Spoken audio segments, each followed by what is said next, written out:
आप सभी का स्वागत है। रांची के बिरसा मुंडा एयरपोर्ट पर अब डीजी यात्रा सुविधा शुरू कर दी गई है। इस डीजी यात्रा सेवा के जरिए यात्रियों के लिए चेक इन आसान हो जाएगा। इस सुविधा से चेक इन में समय कम लगेगा और अगर यात्री लेट भी होता है तो उसे जल्दी एंट्री मिलेगी। यानी अब बिरसा मुंडा एयरपोर्ट पर डीजी यात्रा ऐप के माध्यम से यात्रियों को पेपरलेस हवाई यात्रा की सुविधा मिलेगी। ये रिपोर्ट देखिए। रांची एयरपोर्ट हुआ और आधुनिक, डीजी यात्रा सुविधा की हुई शुरुआत। यात्री का चेहरा ही होगा बोर्डिंग पास।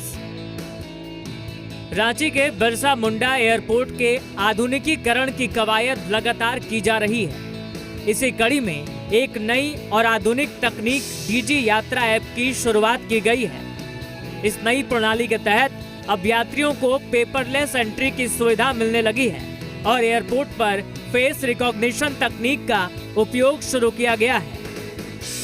अब यात्रियों को बस डीजी यात्रा ऐप पर लॉगिन करना है और इस नई सुविधा के तहत यात्रियों को अपने यात्रा दस्तावेज और बोर्डिंग पास की बजाय सिर्फ अपने चेहरे की पहचान से एयरपोर्ट में प्रवेश मिल सकेगा।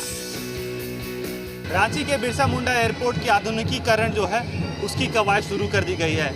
यहाँ एक नई सेवा जो है वो शुरू की गई है, डीजी यात्रा सेवा।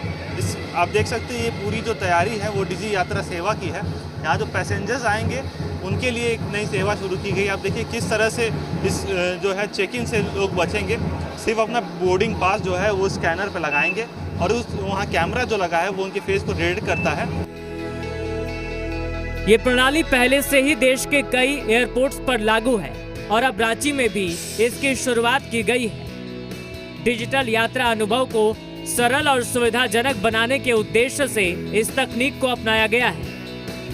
यात्रियों को अब एयरपोर्ट पर विभिन्न कागजात ले जाने की जरूरत नहीं पड़ेगी, जिससे उनकी यात्रा अधिक आसान हो जाएगी। ऑनबोर्डिंग इजी है, लाइन में नहीं लगना पड़ेगा, सब कुछ इजी है, जल्दी जल्दी हो जाएगा सब कुछ, कितने भी लेट आओ, बस वही। हाँ, बहुत सक्सेसफुल, सब यूज करते ही हैं। डीजी यात्रा ऐप डाउनलोड करने से एयरपोर्ट एंट्री में यात्रियों के समय की बचत होगी। इस सुविधा का उद्देश्य यात्रियों को संपर्क रहित सुविधाएं मुहैया कराना है। डीजी यात्रा एप्लीकेशन पूरी तरह से आधार के साथ लिंक्ड है। यात्री सुरक्षा की दिशा में भी ये अहम कदम है। वहीं इसके माध्यम से यात्रा को तेज और आसान बनाया जाएगा। तनय जी।